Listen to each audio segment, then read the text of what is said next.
ಕನಸಿನೋಳು ನನಸಿನೋಳು ಮಾತು ಮತಿ ಮನಸ್ಸಿನೋಳು ಇನಿತಾದೊಡನ್ ಹುಸಿಯೂ ಇರದಿದ್ದಳು ಹೇಳಿ. ಶಂಕರ್ ನಾಗ್ ಅವ್ರ ಜೊತೆ ಕಂಪೇರ್ ಮಾಡಿದ್ರು ಕೂಡ ಅನಂತ್ ಅವ್ರು ಬಹಳ ಇಷ್ಟ ಅಂತ ಹೇಳಿ. ಆ ಹುಡುಗನಿಗೆ ಮೊದಲಿಂದಲೂ ನನ್ನ ಮೇಲೆ ತುಂಬ ಪ್ರೀತಿ, ಒಂಥರ ಏನಪ್ಪ ಈ ಪಾರ್ಷಿಯಲ್ ಟು ಮೀ ಅಂತ. ವಿಶೇಷ ಕಾರ್ಯಕ್ರಮಕ್ಕೆ ಸ್ವಾಗತ. ನಾನು ಸ್ಮಿತಾ ರಂಗನಾಥ್. PRK ಬ್ಯಾನರ್ ಅಡಿಯಲ್ಲಿ ತಯಾರಾಗಿ ನಿಂತಿರುವ ಕವಲುದಾರಿ ಈಗಾಗಲೇ ಅನೇಕ ವಿಚಾರಗಳಿಗಾಗಿ ಪ್ರೇಕ್ಷಕರ ಕುತೂಹಲವನ್ನ ಕೆರಳಿಸಿದೆ. ಹಾಗೆ ಯಾವೆಲ್ಲ ರೀತಿಯಲ್ಲಿ ಜನರನ್ನ ರಂಜಿಸುತ್ತೆ ಅನ್ನೋ ಕ್ಯೂರಿಯಾಸಿಟಿ ಕಂಪ್ಲೀಟ್ ಆಗ್ಲಿಕ್ಕೆ ಇನ್ನೇನು ಕೆಲವೇ ಗಂಟೆಗಳು ಬಾಕಿ ಇದೆ, ಯಾಕಂದ್ರೆ ನಾಳೆ ರಿಲೀಸ್ ಆಗ್ತಾ ಇದೆ. ಈ ಚಿತ್ರದ ಹಲವಾರು ಅಟ್ರಾಕ್ಷನ್ಗಳ ಪೈಕಿ ಮೇನ್ ಅಟ್ರಾಕ್ಷನ್ ಅಂದ್ರೆ ಅನಂತ್ ನಾಗ್ ಅವರ ಇರುವಿಕೆ. ಹಾಗಾದ್ರೆ ಈ ಚಿತ್ರದ ಬಗ್ಗೆ, ಚಿತ್ರದ ತಮ್ಮ ಪಾತ್ರದ ಬಗ್ಗೆ ಏನ್ ಹೇಳ್ತಾರೆ ಅನಂತ್ ನಾಗ್ ಅವರು, ಅವರನ್ನೇ ಕೇಳಿ ತಿಳ್ಕೊಳ್ಳೋಣ. ಸರ್ ನಮಸ್ಕಾರ, ಕಾರ್ಯಕ್ರಮಕ್ಕೆ ಸ್ವಾಗತ. 4.5 ದಶಕಗಳು ಇದೀಗ ಕವಲುದಾರಿಯಲ್ಲಿ ಬಂದು ನಿಂತಿದೆ. ಇದು ನಿಮ್ಮ ನಿಜ ಜೀವನದ ಅಥವಾ ಸಿನಿ ಜೀವನದ ಕವಲುದಾರಿನ? ಆದರೆ ಇದೊಂದು ಬಹಳ ಮಹತ್ವಪೂರ್ಣವಾದ ಒಂದು ಪಾತ್ರವನ್ನು ಈ ಚಿತ್ರದಲ್ಲಿ ನಾನು ಮಾಡ್ತಿದ್ದೀನಿ. ಈ ಪಾತ್ರವನ್ನು ನನಗೆ ಬಣ್ಣಿಸಿದಾಗಲೇ ಇದರ ಆಳ ಎತ್ತರ ಎಲ್ಲ ನನಗೆ ಮನದಟ್ಟಾಯಿತು. ಈ ಥರದ ಪಾತ್ರವನ್ನು ನಾನು ಹಿಂದೆಂದೂ ಮಾಡಿರಲಿಲ್ಲ, ಇಷ್ಟೊಂದು ಚಿತ್ರಗಳಲ್ಲಿ ನಟಿಸಿದರೂ ಕೂಡ. ಯಾಕಂದರೆ ಬಹಳ ಒಂದು ತುಂಬ ಒಂದು ರೀತಿ ಕಮಿಟ್ಮೆಂಟ್ ಇರುವಂಥ, ಡೆಡಿಕೇಟೆಡ್ ಇರುವಂಥ ಒಬ್ಬ ಪೊಲೀಸ್ ಇನ್ಸ್ಪೆಕ್ಟರ್ನ ಪಾತ್ರವಿದು. ಅವನು ತನ್ನ ಕಾಯಕವನ್ನು ಬಹಳ ಪ್ರಾಮಾಣಿಕತನದಿಂದ ಮಾಡುವಂಥ ಒಂದು ಪಾತ್ರ. ಅವನು ಸಕ್ರಿಯವಾಗಿ ಪೊಲೀಸ್ ಇನ್ಸ್ಪೆಕ್ಟರ್ ಆಗಿರುವ ಸಂದರ್ಭದಲ್ಲಿ ಸುತ್ತಮುತ್ತ ಏನೇ ಕೆಟ್ಟ ನಡತೆಗಳು ಆಗಲಿ, ಕೆಟ್ಟದ್ದು ನಡೀತಿದ್ದರೂ ಕೂಡ ಅದನ್ನು ಲೆಕ್ಕಿಸದೆ ತನ್ನ ಕಾಯಕವನ್ನು ಅವನು ಮುಂದುವರಿಸ್ಕೊಂಡು ಬಂದಂಥ ಪೊಲೀಸ್ ಇನ್ಸ್ಪೆಕ್ಟರ್ನ ಪಾತ್ರ ಇದು. ಹಾಗಿದ್ದವನು ಹಠಾತ್ತನೇ ಏನೋ ಅವನ ಜೀವನದಲ್ಲಿ ಘಟಿಸ್ತದೆ. ಅದರಿಂದ ಅವನು ಜೀವನಕ್ಕೆ ವಿಮುಖನಾಗಿ ಒಂದು ದಿಕ್ಕು ದೆಸೆ ಇಲ್ಲದ, ಏನು ಒಂದು ಬದುಕಿದ್ದೀನಿ ಅನ್ನೋದಕ್ಕೆ, ಉಸಿರಾಡ್ತಿದ್ದೀನಿ ಅನ್ನೋಕ್ಕೆ ಬದುಕಿದ್ದೀನಿ, ಬದುಕೋದಕ್ಕೆ ಯಾವ ಒಂದು ಕಾರಣವಿಲ್ಲ ಅನ್ನೋ ರೀತಿಯಲ್ಲಿ ಜೀವನ ನಡೆಸೋಕ್ಕೆ ಶುರು ಮಾಡ್ತಾನೆ. ಅಂಥ ಸಂದರ್ಭದಲ್ಲಿ ಋಷಿ ಶ್ಯಾಮ್ ಪಾತ್ರದಲ್ಲಿ ನಟಿಸಿದ್ದಾನೆ. ಆತ ಬೇರೊಂದು ಕಾರಣಗಳಿಂದ ಇವನನ್ನು ಸಂಧಿಸೋಗಿ ಬರ್ತಾನೆ. ಅಲ್ಲಿಂದ ಏನು ಇವರ ಒಂದು ಸಂಬಂಧ ಏರ್ಪಡುತ್ತೆ, ಮುಂದೆ ಏನೇನೆಲ್ಲ ಘಟಿಸುತ್ತೆ, ಅದರ ಸುತ್ತಲೂ ಒಂದು ರೀತಿ ಚಿತ್ರ ಹೆಣೆದಿದೆ ಹೇಮಂತ್ ಅವರು. ಆ ರೀತಿ ಒಂದು ರೀತಿ ಕ್ರೈಮ್ ಥ್ರಿಲ್ಲರ್ ಅಂತ ಇದ್ದರೂ ಕೂಡ ಆನ್ ದ ಸರ್ಫೇಸ್ ಲೆವೆಲ್, ಆಳದಲ್ಲಿ ಬಹಳ ಅಂಡರ್ ಕರೆಂಟ್ಸ್ ಇವೆ ಇದಕ್ಕೆ. ಸಾಮಾಜಿಕವಾಗಿ, ವಿಶೇಷವಾಗಿ ರಾಜಕೀಯವಾಗಿ ಕೂಡ ಇದಕ್ಕೆ ಬಹಳಷ್ಟು ಅರ್ಥಪೂರ್ಣತೆ ಬಂದಿದೆ. ಓಕೆ, ಇನ್ನು ನಿಮ್ಮ ಪಾತ್ರಗಳನ್ನು ನೋಡ್ಕೊಂಡು ಬರೋದಾದರೆ ಸಾಕಷ್ಟು ಚಿತ್ರಗಳಲ್ಲಿ ಬೇರೆ ಬೇರೆ ರೀತಿಯಲ್ಲಿ ಕಾಣಿಸ್ಕೊಂಡಿದ್ದೀರಿ. ಡೈಲಾಗ್ ಮೂಲಕ ಕಚುಕುಳಿ ಇಡೋದು, ಕಾಮಿಡಿ ಪಾತ್ರಗಳು, ಅಥವಾ ಮಾತು ಹೆಚ್ಚಿಲ್ದಲ್ಲೇ ಕೇವಲ ಎಕ್ಸ್ಪ್ರೆಷನ್ಸ್ನಲ್ಲೇ ಜನರನ್ನ ಸೆಳೆದಿರೋದು, ಕೋಪಿಷ್ಟನ ಪಾತ್ರ, ಈ ರೀತಿ ಬೇರೆ ಬೇರೆ ಪಾತ್ರದಲ್ಲಿ ಕಾಣಿಸ್ಕೊಂಡಿರೋದ್ರಿಂದ ಕವಲುದಾರಿಯಲ್ಲಿ ಅನಂತ್ ನಾಗ್ ಅವರು ಯಾವ ರೀತಿ ಕಾಣಿಸ್ತಾರೆ? ಅದನ್ನು ಹೇಳ್ತಾ ಇದ್ದೀನಿ. ಬಹಳ ಭಿನ್ನವಾದಂಥ ಇಂಥ ಒಂದು ಪಾತ್ರ, ಆದರೂ ಮಧ್ಯದಲ್ಲಿ ತನ್ನ ದಾರಿಯನ್ನು ತಪ್ಪಿದರೂ ಕೂಡ ಮತ್ತೆ ಅವನು ಏನಂತಾರೆ ಸರಿದಾರಿಗೆ ಬಂದು ಯಾವೊಂದು ಕೆಲಸವನ್ನು ಅವನು ಹಿಂದೆ ಅಪೂರ್ಣವಾಗಿ ಬಿಟ್ಟಿದ್ದನೋ ಅದನ್ನೇ ಮುಂದುವರಿಸ್ಕೊಂಡು ಹೋಗಿ ಅದನ್ನೊಂದು ಸಾರ್ಥಕತೆ ಪಡಿತಾನೆ. ತನ್ನ ಜೀವನದಲ್ಲೂ ಕೂಡ ಒಂದು ಗುರಿಯನ್ನು ಏನು ಇಟ್ಕೊಂಡು ಹಿಂದೆ ಕೆಲಸ ಮಾಡ್ತಿದ್ದ ಆ ಗುರಿಯನ್ನು ಸಾಧಿಸ್ತಾನೆ ಅನ್ನೋದರ ಒಂದು ಸೆಂಟಿಮೆಂಟ್. ಬಟ್ ಇದು ಈಗಿನ ಸಂದರ್ಭದಲ್ಲಿ ಅದು ಹೇಗೋ ಧರ್ಮಕರ್ಮ ಸಂಯೋಗ ಅಂತಾರೆ ಹಾಗೆ ಈ ಚಿತ್ರ ನಾಳೆ ಬಿಡುಗಡೆ ಆಗ್ತಿದೆ. ಇನ್ನೊಂದು ಕಡೆ ನಮಗೆ ಚುನಾವಣೆಗಳು ಬಂದಿವೆ, ರಾಷ್ಟ್ರೀಯ ಚುನಾವಣೆಗಳು, ಲೋಕಸಭಾ 18-23ಕ್ಕೆ. ಇದರೆಲ್ಲ ಈ ಚಿತ್ರದ ಪರ್ಮ್ಯುಟೇಷನ್, ಕಾಂಬಿನೇಷನ್ ಈ ಜನರ ಮನಸ್ಸಿನ ಮೇಲೆ, ವಿಶೇಷವಾಗಿ ಯುವಕ ಯುವತಿಯರ ಮನಸ್ಸಿನ ಮೇಲೆ ಬಹಳ ಪರಿಣಾಮ ಮಾಡುವಂಥದ್ದು ಅಂತ ನನಗೆ ಅನ್ನಿಸ್ತದೆ. ಅದರಿಂದ ಇದು ಬಹಳ ಮುಖ್ಯವಾದ ಒಂದು ಚಿತ್ರ. ಅಶ್ವಿನಿ ಮತ್ತು ಪುನೀತ್ ಅವರ ನಿರ್ಮಾಣದಲ್ಲಿ, ಇನ್ನೊಂದು ಕಡೆ ಹೇಮಂತ್ ಅವರ ನಿರ್ದೇಶನದಲ್ಲಿ ಬರ್ತಿರೋದು ಒಂದು ಕರ್ನಾಟಕದ ಚಿತ್ರರಂಗದ ಇತಿಹಾಸದಲ್ಲಿ ಒಂದು ನಿರ್ಣಾಯಕವಾದಂಥ ಒಂದು ಘಟನೆ ಅಂತ ನಾನು ನಂಬಿದ್ದೇನೆ. ಓಕೆ. ಇನ್ನು ಪ್ರೇಕ್ಷಕರಾಗಿ ನಿಂತು ನೋಡುವಾಗ ಕೆಲವೊಂದು ಪಾತ್ರಗಳು ನಮ್ಮಲ್ಲೇ ಒಬ್ರು ಅಂತ ಅನ್ನಿಸ್ಬಿಡುತ್ತೆ. ಇನ್ನು ಕೆಲವೊಂದು ಪಾತ್ರಗಳು ನಮ್ಗೆ ಏನೋ ಒಂದು ಸಂದೇಶ ಕೊಡೋಕೋ ಅಥವಾ ನಮ್ಮನ್ನ ಎಚ್ಚರಿಸೋಕೆ ಬಂದಿರೋ ಪಾತ್ರಗಳು ಅಂತ ಅನ್ಸುತ್ತೆ. ಈ ಪಾತ್ರ, ನಿಮ್ಮ ಪಾತ್ರ ಈ ಚಿತ್ರದಲ್ಲಿ ಯಾವ ಕ್ಯಾಟಗರಿಗೆ ಸೇರುತ್ತೆ ಅಂತ? ಇದು ಅದಕ್ಕೆ ಮತ್ತೆ ನಾನು ಆಗಲೇ ಹೇಳಿದ ಹಾಗೆ ಬಹಳ ಮಹತ್ವಪೂರ್ಣ, ಇದು ನಿರ್ಣಾಯಕವಾದ ಒಂದು ಚಿತ್ರ. ಕರ್ನಾಟಕದ ಮಟ್ಟಿಗೆ, ಈ ದೇಶದ ಮಟ್ಟಿಗೆ ಕೂಡ ಭಾಳ ಸಂತೋಷ ಏನಾಗ್ತಾ ಇದೆ ಅಂದರೆ, ಇದು ಸಬ್ಟೈಟಲ್ ಮಾಡಿದ್ದಾರೆ. ಅದು ಉತ್ತರ, ದಕ್ಷಿಣ, ಪೂರ್ವ, ಪಶ್ಚಿಮ ಭಾರತದಲ್ಲೂ ಕೂಡ ಪ್ರದರ್ಶನ ಮಾಡುವಂಥದ್ದೇ. ವಿದೇಶದಲ್ಲೂ ಜನ ಭಾಳ ಉತ್ಸುಕರಾಗಿ ನೋಡ್ತಾರೆ.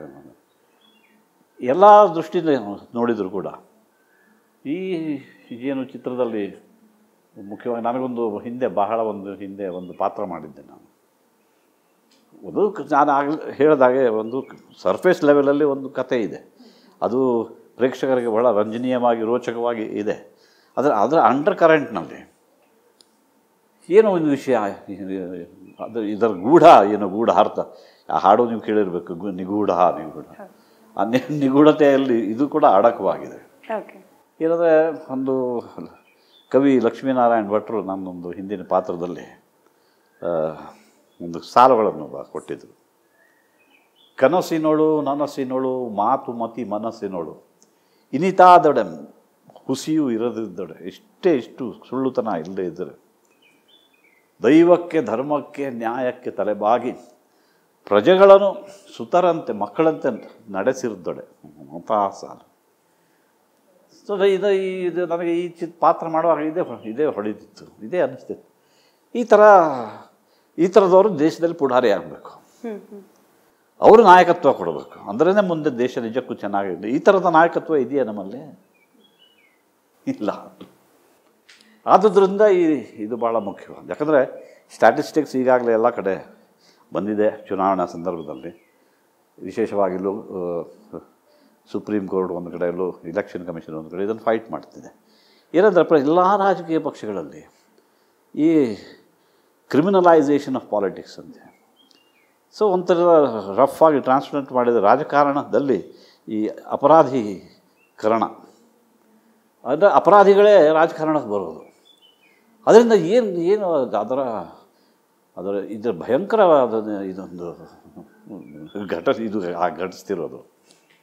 ಹಾಗಾಗಿ ಈ ಚುನಾವಣೆಯಲ್ಲಿ ಯುವತಿಯರು ವಿಶೇಷವಾಗಿ ಈ ಥರದ ಚಿತ್ರ ನೋಡಿ ಯಾವ ಥರದ ನಾಯಕತ್ವ ನಿಮಗೆ ಬೇಕು ಅನ್ನೋದನ್ನು ಕೂಡ ಒಂದು ಕಡೆ ಚಿತ್ರದ ಕೆಲಸವೇ ಮನೋರಂಜನೆ. ಅಟ್ ದ ಸೇಮ್ ಟೈಮ್ ಈ ಕೆಲಸವನ್ನು ಈ ಚಿತ್ರ ಮಾಡಲಿದೆ. ಯಾಕಂದರೆ ಮುಂದೆ ಯಾವ ಥರದ ನಾಯಕತ್ವ ಬೇಕು, ಯಾವ ಥರ ಪುಢಾರಿಗಳು ನಿಮಗೆ ಬೇಕು ಅನ್ನೋದನ್ನು ಆರಿಸಿಕೊಳ್ಳುವ ಒಂದು ಸ್ವಾತಂತ್ರ್ಯ ಈಗ ಈ ಜನರ ಮುಂದಿನ ಇದೇ ತಿಂಗಳಲ್ಲಿ ಬಹಳ ವಿಶೇಷ ಅಂತ ನನಗೆ ಅನಿಸ್ತು.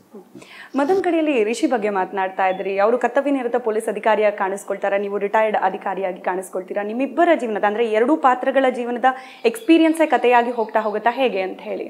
ಅಂದರೆ ಇದು ಒಂದು ಕಡೆ ಇನ್ನೊಂದು ಜೀವನದತ್ತ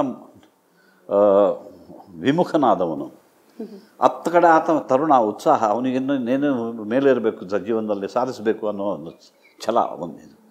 ಇದರ ಜೊತೆ ನನ್ನ ಪಾತ್ರದ ಇಂಟ್ರಾಕ್ಷನ್ ಋಷಿ ಪಾತ್ರದ ಶ್ಯಾಮ್ ಜೊತೆ ಇದ್ದರೂ ಕೂಡ ಆತನ ಇಂಟ್ರಾಕ್ಷನ್, ಇವತ್ತೊಂದು ಕ್ಯಾರೆಕ್ಟರ್ ಅಚ್ಯುತ್ ಕುಮಾರ್ ಮಾಡ್ತಿದ್ದಾನೆ, ಅಚ್ಯುತ್ ಕುಮಾರ್ ಮಗಳಾಗಿ ರೋಶಿನಿ ಮಾಡ್ತಿದ್ದಾಳೆ.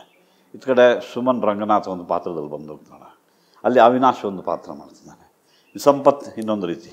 ಈ ಎಲ್ಲ ಪಾತ್ರಗಳಿಗೆ ಶುರುವಾತಿನಿಂದ ಎಂಡ್ವರೆಗೆ ಕಡೆಗೆ ಒಂದು ಸಿನಿಮಾ ಕ್ಲೈಮ್ಯಾಕ್ಸಿಗೆ ಬಂದಾಗ ಪ್ರತಿಯೊಂದು ಪಾತ್ರಕ್ಕೂ ಒಂದು ತರಹದ ಪೂರ್ಣತೆ ಸಿಗ್ತದೆ, ನನ್ನ ಪಾತ್ರಕ್ಕೂ ಕೂಡ.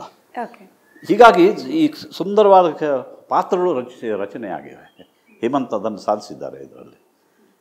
ಹಾಗಾಗಿ ಈ ಎಲ್ಲ ಪಾತ್ರಗಳ ಏನು ಪರ್ಮಿಟೇಷನ್ ಕಾಂಬಿನೇಷನ್ ಮಾಡಿ ಏನು ಪ್ರಾಡಕ್ಟ್ ಬಂದಿದೆ ಅದೇ ಕವಲುದಾರಿ.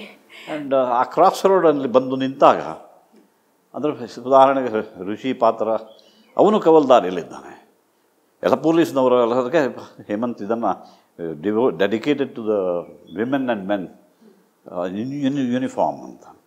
ಇದು ಪೊಲೀಸರಿಗೆ ಸಂಬಂಧಪಟ್ಟಂತ ಇಟ್ಟರು ಕೂಡ ಈ characters whoever is in uniform, it the army, navy, air force, paramilitary forces, ಆಮೇಲೆ doctor, nurses, bus conductor, bus driver, ಏನಂತಾರೆ ಸೆಕ್ಯೂರಿಟಿ ಸ್ಟಾಫ್. ಆ ಯೂನಿಫಾರ್ಮ್ ಅಂದ್ರೆ ಒಂದು ರೀತಿ ಶಿಸ್ತು, ಬದ್ಧತೆ ಮತ್ತು ಡೆಡಿಕೇಷನ್ಗೆ ಈ ಮೂರರ ಒಂದು ಪ್ರತೀಕವಾಗಿದೆ. ಸೊ ಇದನ್ನು ಈ ಚಿತ್ರ ಒಂದು ಸಂದೇಶವನ್ನು ಕೊಡಬೇಕು ಅನ್ನೋ ದೃಷ್ಟಿಯಿಂದ ಮಾಡಲಿಲ್ಲ, ಬಟ್ ಅದು ಹೇಗೋ ಇದು ಸಾಧ್ಯವಾಗಿದೆ. ಅದನ್ನು ಹೇಮಂತ್ ಅವರು ಮಾಡಿದ್ದು ಬಹಳ ವಿಶೇಷ ಅಂತ ನಾನು. ನೀವು ಹೇಳ್ತಾ ಇದ್ರಿ ಹಾಗೆ ಹೇಮಂತ್ ಅವರು ಹೇಳ್ತಾ ಇದ್ದಾಗೆ ಪೊಲೀಸರಿಗೆ ಡೆಡಿಕೇಟೆಡ್ ಈ ಚಿತ್ರ ಅಂತ ಮಾತು ಬರುತ್ತೆ. ಎಲ್ಲೋ ಒಂದು ಕಡೆ ಪೊಲೀಸರ ಬಗ್ಗೆ ಜನಸಾಮಾನ್ಯರಿಗಿರುವ ಒಂದು ನೆಗೆಟಿವ್ ಇಮೇಜ್ ಏನಿದೆ ಅದನ್ನು ಬದಲಾಯಿಸುವ ಪ್ರಯತ್ನ ಏನಾದರೂ ಆಗುತ್ತಾ ಈ ಚಿತ್ರ ನೋಡಿದ ಪ್ರಯತ್ನ ಅಂತ ಮಾಡಿಲ್ಲ. This is what is fact of life. This is that is this correct? ಈ ಥರ ಕ್ರಿಮಿನಲೈಸೇಷನ್ ಆಫ್ ಪಾಲಿಟಿಕ್ಸ್ ಕರೆಕ್ಟಾ? ಈ ರೀತಿ ಪೊಲೀಸರಿಗೆ ನೀವು ಎಷ್ಟು ಗೌರವ ಕೊಡಬೇಕು ಅದು ಕೊಡದೇ ಇರೋದು ಸರಿಯೇ? ಅವರಿಗೂ ಕ್ವಶನ್ ಅಂತೂ ಹುಟ್ಟು ಹಾಕುತ್ತೆ ಚಿತ್ರ. ಹೌದು.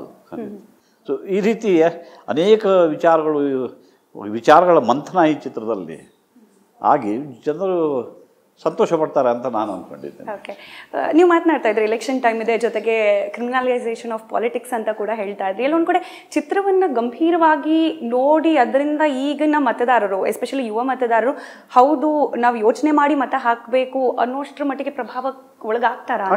ಆಗ್ತಾರೆ. ಹಿಂದೆ ಪ್ರತಿಯೊಂದು ಚಿತ್ರದಲ್ಲಿ ಒಂದು ಮೆಸೇಜ್ ಕೊಡ್ತಿದ್ರು. ಕ್ರಮೇಣ ಅದು ಬದಲಾಯಿತು. ಈ ಚಿತ್ರರಂಗ ಕ್ರಮೇಣ ಒಂದು ರೀತಿ ಬದಲಾವಣೆ ಕಾಣುತ್ತಲೇ, ಅದು ಪಾಸಿಟಿವ್ ಬದಲಾವಣೆಯೋ ನೆಗೆಟಿವ್ ಅನ್ನೋದಕ್ಕೆ ಜನ ಥಿಯೇಟ್ರಿಗೆ ಬರೋದನ್ನೇ ಆಲ್ಮೋಸ್ಟ್ ಬಿಟ್ಬಿಟ್ಟಿದ್ರು. ನಂತರ ಈಗ ಕಂಟೆಂಟ್ ಫಿಲ್ಮ್ಸ್ಗಳು ಏನು ಬರ್ತಾ ಇವೆ, ಅವು they are attracting the people back to the because there is ಹೊಸಬರು ಯುವತಿಯರು, ಹಳಬರು ಕೂಡ, ಈಗ ಹೆಚ್ಚಾಗಿ ವಯಸ್ಕರು ಗೋಧಿ ಬಣ್ಣ ನೋಡಿರ್ಬೋದು. The point is that they came to ಎಷ್ಟರ ಮಟ್ಟಿಗೆ ಅಂದರೆ 60, 65, 70, 75 ವಯಸ್ಸಿನವ್ರು ಬರೋದಕ್ಕೆ ಶುರು ಆದಾಗ ಥಿಯೇಟ್ರ್ನವರೇ ವಾಲಂಟ್ರಿಯಾಗಿ ಅವರಿಗೆ ಶೋ 9 o'clock ಅಂತಿದ್ದರೂ ಕೂಡ ಒಂದು 20 ನಿಮಿಷ ತಡವಾಗಿ ಶುರು ಮಾಡೋದು. ಯಾಕಂದರೆ ಎಲ್ಲರೂ ಅವರು ವಯಸ್ಕರು ನಡೆದುಕೊಂಡು ಬಂದು ಅವರವರ ಜಾಗದಲ್ಲಿ ಕೂತ್ಕೊಳ್ಳೋದಕ್ಕೆ ಸಮಯಾವಕಾಶ ಕೊಡಬೇಕು ಅನ್ನೋ ಆ ರೀತಿ. ಅದೇ ಥರ ಇದು the timing of this film is such that ಅದು ಜನ ಸ್ವೀಕರಿಸ್ತಾರೆ. ಆ್ಯಂಡ್ ಏನು ಪುನೀತ್ ಮತ್ತು ಅಶ್ವಿನಿ ಏನು ಅವರ ಕುಟುಂಬವೇ ಚಿತ್ರರಂಗದಲ್ಲಿ ಹೆಸರಾಂತ ಒಂದು ಹೊಸ ಅಧ್ಯಾಯವನ್ನು ಆರಂಭಿಸಿದ್ದು, ಅವರಿಗೂ ಕೂಡ ಉತ್ತೇಜನ ಸಿಗ್ತದೆ ಅಂತ ನಾನು ಆಶಿಸ್ತೇನೆ. ಓಕೆ, ಅನಂತ್ನಾಗ್ ಸರ್ ಅವರು ಈ ಚಿತ್ರ ಆಯ್ಕೆ ಮಾಡ್ಕೊಂಡಿದ್ದು ಹೇಮಂತ್ ರಾವ್ಗೋಸ್ಕರನ ಅಥವಾ ಪುನೀತ್ ರಾಜ್ಕುಮಾರ್ ಅವರ PRKಗೋಸ್ಕರನ ಅಂತ, ಅಥವಾ ಇದೆರಡೂ ಇನ್ಕ್ಲೂಡ್ ಮಾಡ್ಕೊಂಡು ಬೇರೆ ಏನಾದರೂ ಕಾರಣಗಳಿದೆಯಾ ಅಂತ? ಆದರೆ ವೃತ್ತಿಯಲ್ಲಿ ನಾನು ನಟನಾಗಿರೋದ್ರಿಂದ ಅದು ಬಹಳ ಸ್ವಾಭಾವಿಕ. ಹೇಮಂತ್ ಅಂತವರು ಅಥವಾ ಪುನೀತ್ ಅಂತವರು ನಿರ್ದೇಶಕನಾಗಿ ನನ್ನ ಹತ್ರ ಬಂದಿದ್ದು, ಅದನ್ನು ಸ್ವೀಕರಿಸಿದ ನನ್ನ ಪಾತ್ರ ಬಹಳ ಇಷ್ಟವಾಯಿತು. ಅದಲ್ಲದೆ ಇವೆಲ್ಲ ಅದು ಒಂದು ರೀತಿ ಪ್ರತಿ ದಿವಸ ಎಂಬಂತೆ, ಪ್ರತಿ ವರ್ಷ ಎಂಬಂತೆ ಆಗುವ ಒಂದು ಪ್ರೋಸೆಸ್ ಅದು. ಇನ್ ದಿಸ್ ಪ್ರೋಸೆಸ್ ಒಂದು ಚಿತ್ರ ಏನು ಮಾಡ್ತೀವಿ ಅದನ್ನು ಹೆಚ್ಚು ಅರ್ಥಪೂರ್ಣವಾಗಿ ಮಾಡೋಕ್ಕೆ ಸಾಧ್ಯವಿದ್ದರೆ ಯಾಕೆ ಮಾಡಬಾರ್ದು? ಸೊ ಅದನ್ನು ಮಾಡಿದ್ದೀವಿ. ಓಕೆ, ಹೇಮಂತ್ ಅವರ ಜೊತೆ ಮಾತನಾಡೋದಾದರೆ ಗೋಧಿ ಬಣ್ಣ ಕಡೆಗೆ ಇದು ಅಂತ ಹೇಳಿ ಅಲ್ಲಿನ ನೋಡಿದ ಹೇಮಂತ್ ಅವರ ಜೊತೆ ಕೆಲಸ ಮಾಡಿದ ಅನುಭವಕ್ಕೂ ಈಗ ಮಾಡಿರೋದಕ್ಕೂ ಟ್ರಾನ್ಸ್ಫಾರ್ಮೇಷನ್ ಏನಾದರೂ ಕಾಣ್ತಿದೆಯಾ? ಖಂಡಿತ. ಆವಾಗ ಅದು ಅವರ ಪ್ರಥಮ ಚಿತ್ರ. ಈಗ ಒಂದು ಪರಿಪಕ್ವತೆ ಅಂದರೆ ಒಂದು ಪ್ರಾಡಕ್ಟ್ ಮಾಡಿದ ನಂತರ ಅಲ್ಲಿ ಸ್ವಲ್ಪ ಹೆಸಿಟೇಷನ್ ಅದು ಇದು ಇದ್ದರೂ ಕೂಡ ಜನರು ಯಾವ ರೀತಿಯಲ್ಲಿ ಸ್ವೀಕಾರ ಮಾಡಿದರು, ಅಂದರೆ ಸ್ವೀಕರಿಸ್ತಾರೆ ಅನ್ನೋದೊಂದು ನನಗೆ ಮನದಟ್ಟಾದ ಮೇಲೆ ಈಗ ಇದು ಹೆಚ್ಚು ಕಾನ್ಫಿಡೆನ್ಸಿಂದ, ಹೆಚ್ಚಿನ ಆತ್ಮವಿಶ್ವಾಸದಿಂದ, ಒಂದು ನಿರ್ಭೀತಿಯಿಂದ ಈ ಚಿತ್ರವನ್ನು ಕೊಡಲು ಅವರು ಅನುವಾಗಿದ್ದಾರೆ. ಬಯಲುದಾರಿ ಅದಕ್ಕಿಂತ ಮುಂಚೆಯಿಂದ ಕವಲುದಾರಿ ತನಕ ಅನೇಕ ನಿರ್ದೇಶಕರ ಜೊತೆಯಲ್ಲಿ ಕೆಲಸ ಮಾಡಿದ್ದೀರಿ. ಸೊ ಅವರೆಲ್ಲರ ಸಾಲಿನಲ್ಲಿ ಹೇಮಂತ್ ಅವ್ರನ್ನ ನೋಡಿದಾಗ ಅವರ ಕ್ಯಾಲಿಬರ್ ಇರಬಹುದು ಅಥವಾ ಅವರ ಟ್ಯಾಲೆಂಟ್ ಇರ್ಬೋದು, ಅದ್ರ ಬಗ್ಗೆ ನಿಮ್ಗೇನು ಅನಿಸುತ್ತೆ ಅಂತ ಹೇಳಿ? ಅಂದರೆ ನಾನು ಹಿಂದೆ ಪ್ರತಿಯೊಂದರ ಚಿತ್ರದ ಹಿಂದೆ ಒಳ್ಳೆ ಚಿತ್ರ ಕೊಡಬೇಕು, ಜನರ ರಂಜನೆ ಮಾಡಬೇಕು ಹೆಚ್ಚು ಅಂತಿತ್ತು. But at the same time there are people who is to think cinema is not just entertainment, it's also education enlightenment, information etcetera. ಆದರೆ ಈ ಮನೋರಂಜನೆ ಚಿತ್ರಗಳೇ ಹೆಚ್ಚು ಯಶಸ್ವಿ ಆಗ್ತಿದ್ವು. ಆದರೆ ಈಗ ಹೊಸ ಜನ್ರೇಷನ್ ಬರ್ತಿದ್ದ ಹಾಗೆ ಆ ಸ್ಟೈಲು ಕೂಡ ಹಳೆದಾಯಿತು. ಜನ ಆ ಸ್ಟೈಲನ್ನು ಈಗ ಇಷ್ಟಪಡೋದಿಲ್ಲ. ಸೊ ಹೊಸಬರು ಯಾರು ಬರ್ತಿದ್ದಾರೆ, ತರುಣರು ಯಾರು ಬರ್ತಿದ್ದಾರೆ, ಹೊಸ ವಿಚಾರಗಳನ್ನು, ಹೊಸ ಯೋಚನೆಗಳನ್ನು ಆಯೋಜಿಸಿಕೊಂಡು ಬರ್ತಾರೆ. So this is change is the rule of law. ಆ ದೃಷ್ಟಿಯಿಂದ ಎಲ್ಲವೂ ಸಹಜವಾಗಿ ಸ್ವಾಭಾವಿಕವಾಗಿ ಆಗಿದೆ ಅಂತ. ಓಕೆ, ರಿಷಿ ಅವ್ರ ಬಗ್ಗೆ ಮಾತನಾಡೋದಾದರೆ ಅವರು ಕೂಡ ಈ ಚಿತ್ರದಲ್ಲಿ ಪ್ರಮುಖ ಪಾತ್ರದಲ್ಲಿರೋರು, ಹಾಗೆ ಕನ್ನಡ ಚಿತ್ರರಂಗದ ಮಟ್ಟಿಗೆ ಹ್ಯಾಪ್ನಿಂಗ್ ಹಾಗೆ ಭರವಸೆಯ ನಟ ಅಂತೇಳಿ ಹೆಸರು ಪಡೆದಿರೋರು. ಅವರ ನಟನೆ ಬಗ್ಗೆ ನೀವು ನೋಡಿದ ಹಾಗೆ? ಅವರು ತುಂಬ ಚೆನ್ನಾಗಿ ಈ ಚಿತ್ರದಲ್ಲಿ ನಟಿಸಿದ್ದಾರೆ. ಭಾಳ ಎರಡನೇ ಚಿತ್ರವಾದರೂ ಕೂಡ ಯು ಕ್ಯಾನ್ ಸಿ ಹಿಸ್ ಆತ್ಮವಿಶ್ವಾಸ ಅವನು ಕೈಂಡ್ ಆಫ್ ಆತನ ಪೊಲೀಸ್ ಬ್ಯಾರಿಂಗು, ಒಬ್ಬ ಪೊಲೀಸ್ ಮನ್ ಅಂದರೆ ಹೇಗೆ ಶಿಸ್ತಾಗಿರಬೇಕು, ಅವನ ಪ್ರತಿಯೊಂದು ಚಲನವಲನದಲ್ಲಿ, ಮಾತಿನಲ್ಲಿ, ಇವೆಲ್ಲವನ್ನು ಋಷಿ ಬಹಳ ಎಲ್ಲಿಗೂ ಅಂದರೆ ಆ ಪಾತ್ರಕ್ಕೆ ಏನು ಬೇಕಿತ್ತೋ ಅದನ್ನು ಕೊಟ್ಟಿದ್ದಾರೆ ಅಂತ. ಓಕೆ, ಇನ್ನು ಪುನೀತ್ ರಾಜ್ಕುಮಾರ್ ಅವರನ್ನು ನೀವು ಆಡಿಸಿ ಬೆಳೆಸಿದ್ದೀರಿ, ಆ ವಯಸ್ಸಿನಿಂದ ನೋಡಿದ್ದೀರಿ. ಇವತ್ತು PRK ಆ ಹಂತದಲ್ಲಿದೆ, ಪುನೀತ್ ರಾಜ್ಕುಮಾರ್ ಅವರ PRK. ಅದ್ರ ಮೊದಲ ಭಾಗದಲ್ಲಿ ನೀವು ಕೂಡ ಇದ್ದೀರಿ. ಸೊ ಏನು ಅನಿಸುತ್ತೆ? ಅದೇ ನನಗೆ ಈ ಜೀವನ ಈಸ್ ಫುಲ್ ಆಫ್ ಸರ್ಪ್ರೈಸಸ್ ಅನ್ನೋದಕ್ಕೆ ಆ ಹುಡುಗನನ್ನು ಎತ್ತಿ ಮುದ್ದಾಡಿದ್ದೀನಿ. ರಾಜ್ಕುಮಾರ್ ಅವರು ಭಕ್ತ ಪ್ರಹ್ಲಾದ, ಹಿರಣ್ಯಕಶಿಪು ಮಾಡೋದು, ನಾನು ನಾರದ ಮಾಡಿದ್ದೆ. ಈ ಮಗುವಾಗ ಪ್ರಹ್ಲಾದನಾಗಿ ಅಲ್ಲಿಂದ ಜೀವನ ನೋಡಿ ಎಷ್ಟು ವರ್ಷದ ನಂತರ ಈಗ ಅವರು ನಿರ್ಮಾಪಕರಾಗಿ ಸ್ವತಃ ನಟನಾಗಿ ಎಷ್ಟು ಮೇಲೆ ಏರಿದ್ದಾರೆ. ಆದರೂ ಇಂಥ ಒಂದು ಪ್ರಾಡಕ್ಟ್ ಮಾಡಬೇಕು ಅಂತ ಅನ್ನಿಸುವವರು ಬಹಳ ವಿರಳ. ಅದಕ್ಕೂ ಅವನು ಹೆಗಲು ಕೊಟ್ಟು ಅಶ್ವಿನಿ ನಿಂತು ಈ ಪ್ರೊಡಕ್ಷನ್ ಮಾಡಿದ್ದಾಳೆ. ಇಬ್ಬರಿಗೂ ನನ್ನ ಅಭಿನಂದನೆಗಳನ್ನು ಕೊಡಲು ಇಚ್ಛಿಸುತ್ತೇನೆ. ಓಕೆ, ಪುನೀತ್ ರಾಜ್ಕುಮಾರ್ ಅವರು ಹೇಳ್ತಾರೆ ನೀವು ಅವರ ಫೇವ್ರೇಟ್ ಆ್ಯಕ್ಟರ್ ಅಂತ ಹೇಳಿ. ಶಂಕರ್ ನಾಗ್ ಅವ್ರ ಜೊತೆ ಕಂಪೇರ್ ಮಾಡಿದ್ರು ಕೂಡ ಅನಂತ್ ಅವ್ರು ಬಹಳ ಇಷ್ಟ ಅಂತ ಹೇಳಿ. ಆ ಹುಡುಗನಿಗೆ ಮೊದಲಿಂದಲೂ ನನ್ನ ಮೇಲೆ ತುಂಬ ಪ್ರೀತಿ, ಒಂಥರ ಏನಪ್ಪ ಈಸ್ ಪಾರ್ಷಿಯಲ್ ಟು ಮೀ ಅಂತ. ಪಾರ್ಷಿಯಲ್ ಟು ಮೀ, ಈ ಅಷ್ಟು ಪ್ರೀತಿ ನನ್ನ ಮೇಲೆ ಇಟ್ಟಿದ್ದಾರೆ ಅವರು. ಆ್ಯಂಡ್ ನಾನು ಮೂಕ ವಿಸ್ಮಿತನಾಗಿದ್ದೀನಿ ಅಷ್ಟೇ. ಕವಲುದಾರಿ ರೆಡಿ ಆಗಿದೆ, ಪ್ರೇಕ್ಷಕರ ಮುಂದೆ ಪರೀಕ್ಷೆಗೆ ನಿಂತಿದೆ. ಸೊ ಏನು ಹೇಳ್ತೀರಿ ಪ್ರೇಕ್ಷಕರಿಗೆ ಅಂತ? ದಯವಿಟ್ಟು ಚಿತ್ರವನ್ನು ನೋಡಿ. ಕೆಲವು ಬಹಳ ಕ್ಲಿಷ್ಟ ಅನಿಸಿದ್ರೆ 2ನೇ ಸಲ ನೋಡಿ. ಈ ಚಿತ್ರವನ್ನು ಗಲ್ಲಾಪಟ್ಟಿಗೆಯಲ್ಲಿ ಕೆಲವು ಸೂಕ್ಷ್ಮಗಳು ಒಂದೇ ಸಲಕ್ಕೆ ಗಮನಕ್ಕೆ ಬಾರದಿರ್ಬೋದು. ಅದು ನೋಡಬೇಕು ಅಂತ ಅನಿಸಿದ್ರೆ ಖಂಡಿತ ಮತ್ತೊಮ್ಮೆ ನೋಡಬೇಕಾಗ್ಬೋದು. ಯಾಕಂದರೆ ಇದು ಮಿಸ್ಟ್ರಿ ಸ್ಟೋರಿ ಇರೋದ್ರಿಂದ ಮಧ್ಯದಲ್ಲಿ ಸಿನಿಮಾ ಹೀಗೆ ಪಾಸ್ ಆಗ್ತದಲ್ಲ, ಅದು ತಪ್ಪಿಬಿಟ್ರೆ ನಿಮಗೆ ಆ ಕಡೆ ನಿಮ್ಮ ನಿರ್ಲಕ್ಷ್ಯವಾಗಿದ್ದರೆ ಮತ್ತೆ ನೋಡಬೇಕು ಅಂತ ಒಂದು ಆಸೆ ಚಿಗುರುತ್ತೆ. ಹಾಗೆ ಆದರೆ ಒಮ್ಮೆ ಆದರೂ ಥಿಯೇಟ್ರಿಗೆ ಬಂದು ಎಲ್ಲರೂ ಕನ್ನಡಿಗರು ನೋಡಬೇಕು, ಈ ಚಿತ್ರಕ್ಕೆ ಆಶೀರ್ವಾದ ಮಾಡಬೇಕು ಅನ್ನೋದು ನನ್ನ ಕಳಕಳಿಯ ಪ್ರಾರ್ಥನೆ. ಧನ್ಯವಾದ ಇಷ್ಟೊತ್ತು ನಮ್ಮ ಜೊತೆ ಮಾತನಾಡೋದಕ್ಕೆ. ಆ್ಯಂಡ್ ಕವಲುದಾರಿಗೆ ನಮ್ಮ ಫಸ್ಟ್ ನ್ಯೂಸ್ ಕಡೆಯಿಂದ ಕೂಡ all the best. Thank you.